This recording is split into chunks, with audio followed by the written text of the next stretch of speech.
140,000 fans at the Monster Mile today on a beautiful late September afternoon in Delaware, watching the NASCAR Winston Cup Series run round 28 of the 2002 championship.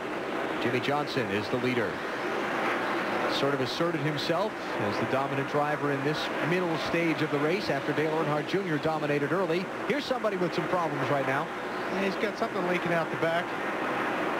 Be Jimmy Spencer in the 41. During the commercial break, we were riding along with Rusty Wallace, who was following Jimmy Spencer, and there was something getting on the camera lens, water or oil or something. Rusty seemed to think it was oil. And let's see what they do. Changing tires is not going to fix it, but he's pointing. Somebody's pointing down there to the left rear, pointing to the oil tank there. Or Marty, what are they saying? Well, they're pointing right where the oil tank is, Benny. I'm trying to catch a peek down inside, and I don't see anything. They have shut the engine off, however, and there's no visible puddle underneath the car. So actually now there are. There's visible drops underneath the rear end of the car. Could be oil overflow, which I doubt, or maybe a transmission issue. And it appears it might be coming from the gear. We'll have to investigate a little bit more. Okay, either way, Jimmy Spencer's on pit road, and he's got troubles. And there's Jeff Gordon pitting behind him, speaking of troubles. I just can't imagine being a driver of a car you've wrecked in the race and sitting in that garage for an hour, and then the crew chief saying, okay, buckle back in, you're going back out. I'm telling you, it is no fun. No, it really isn't. And at least they're doing something decent for Jeff Gordon. He's 59 or 60 or whatever laps down, so it really doesn't matter if he loses another lap or two. So they're stopping every 40, 50 laps, putting new tires on the car. As bad as it's beat up, at least they've got it driving decently on those new tires. Yeah. He runs another 18 laps, and he will pass Hideo Fukuyama for the 38th place. I'd always, at the start of the race, whoever was starting next to me or behind me, I'd always go up to him here in Bristol and say, listen, if you're going to wreck me, make sure they can't fix it. Marty, figure out what happened to the 41 car? They did, and he is not headed back out on the racetrack. He's headed to the garage. It is a rear-end cooler, Benny. So it was coming from the rear-end area, and it is leaking. So they're going to go fix that, and they'll have him back out in about 30, 45 minutes. Oh, and I'm sure he's thrilled with that. The official at the end of pit road, no, he's making that left-hand turn, so Buster Otten can back the pace car out of the way. They keep the pace car in that opening there. So Spencer behind the wall. And if he should fail to run any more laps, maybe that's another one that Jeff Gordon can try and overtake before the end of this one. Jimmie Johnson is your leader at Dover.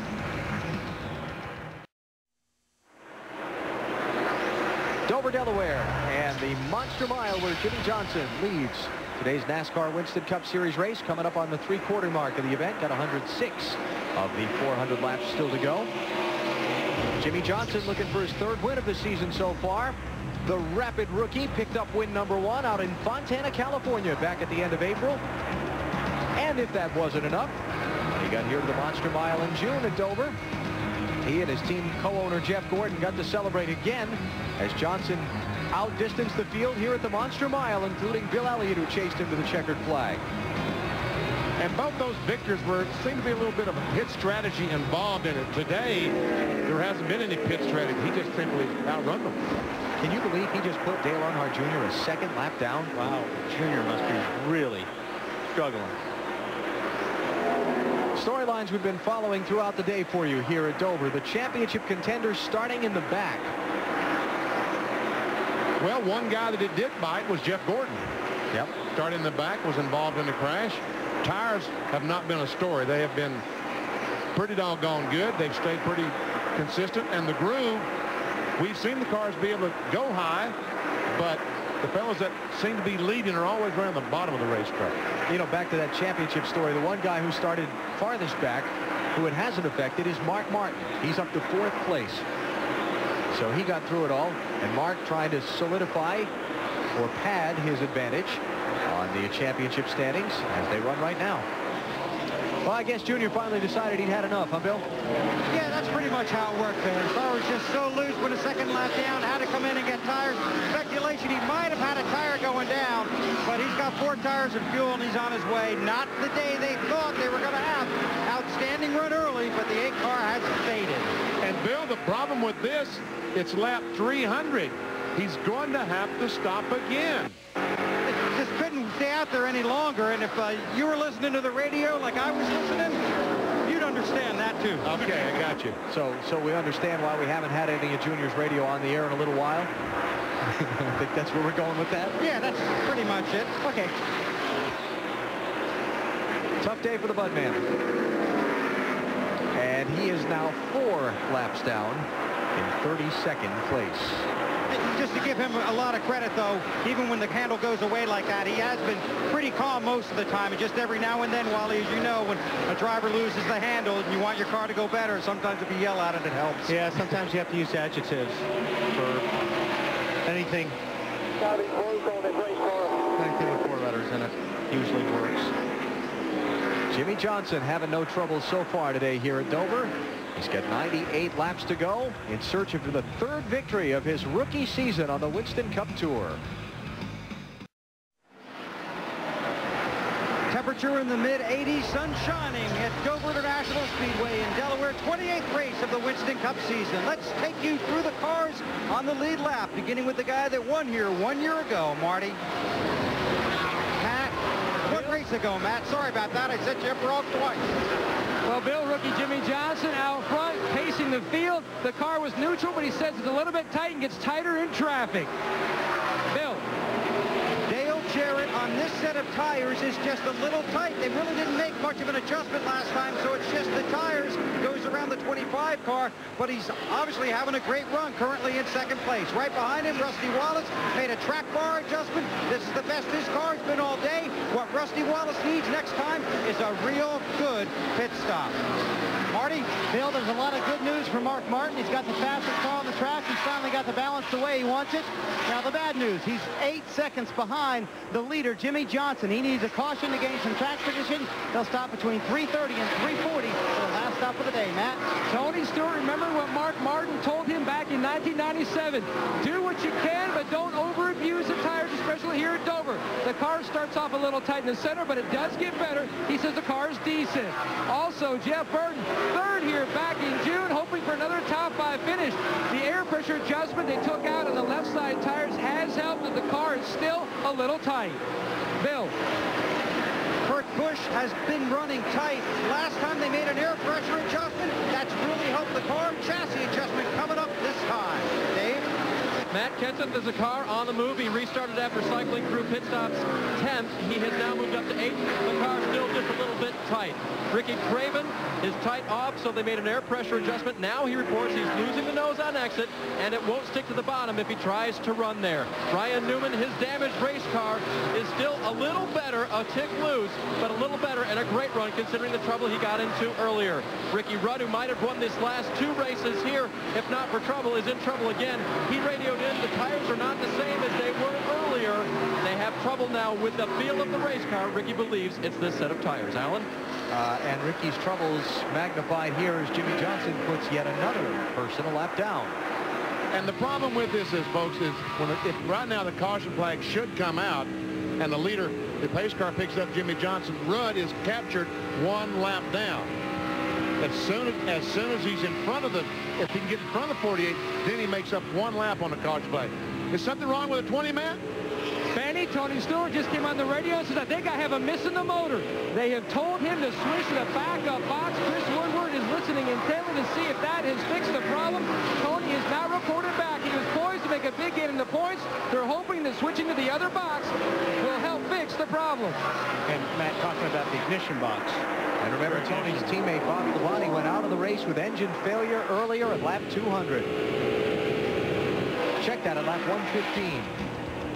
So Jimmy Johnson leads 10 cars on the lead lap, coming up to the final round of pit stops in about another 12-14 laps. Under caution at Dover, 3rd place, Rusty Wallace, now a lap down and in trouble. You can see why.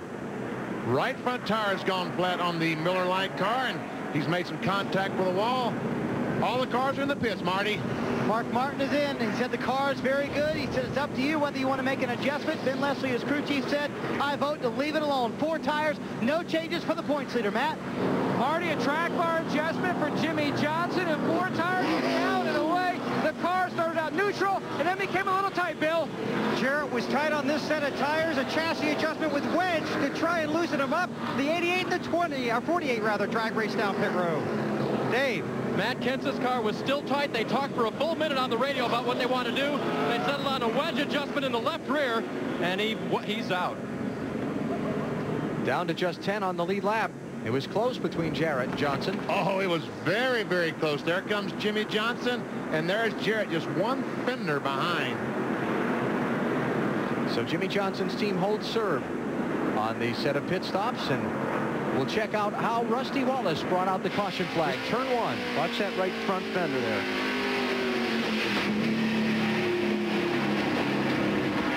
When rubber meets concrete, it's not a good thing.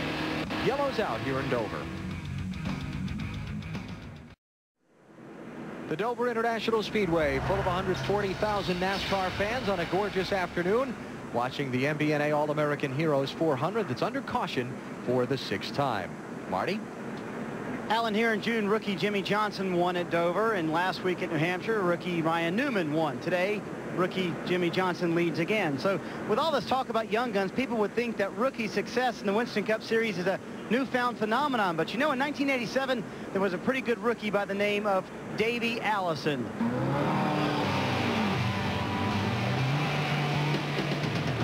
In 1987, Allison won 2 races, the second of which came, you guessed it, right here at Dover. And at the time, his 2 wins set a record for number of wins by a rookie. That mark stood for 12 years until the 1999 season.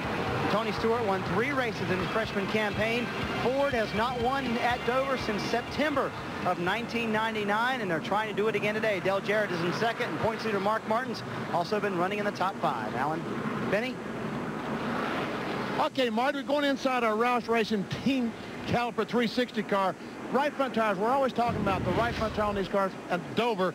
I talked to the Goodyear engineers here this weekend, and they said the right front is the biggest problem they have at any racetrack on the circuit. I got to spin it all the way around to get to the right front. When this car goes down the corner, the right front hits the banking of the racetrack, it loads the thing. Statically, this tire weighs about 800 pounds. When he goes down and meets that banking, it goes to 4,000 pounds. What's that? 8 times, 5 times speed. I'll get this out in a minute. 5 times the weight of the car, the tire statically. It just tries to tear that tire apart. That's why in the June race here, they tore up the inside of these front tires because they were too hard. They slid across the racetrack. That's why Goodyear this time brought a softer tire to give them more grip, so that the tread would wear some and dissipate some of the heat. It looks like it worked, but all of a sudden, Rusty Wallace has a problem with the right front. I sure hope that doesn't happen to some of these other cars. Alan? BP, tell Wally, I did not help you with that math. He's up here poking me in the ribs saying, it's your fault, it's your fault. 5 times. 5 times, yes. 4,000 pounds this weight. All right. 76 laps to go at Dover. That I'm sure of. We'll come back in a minute on TNT.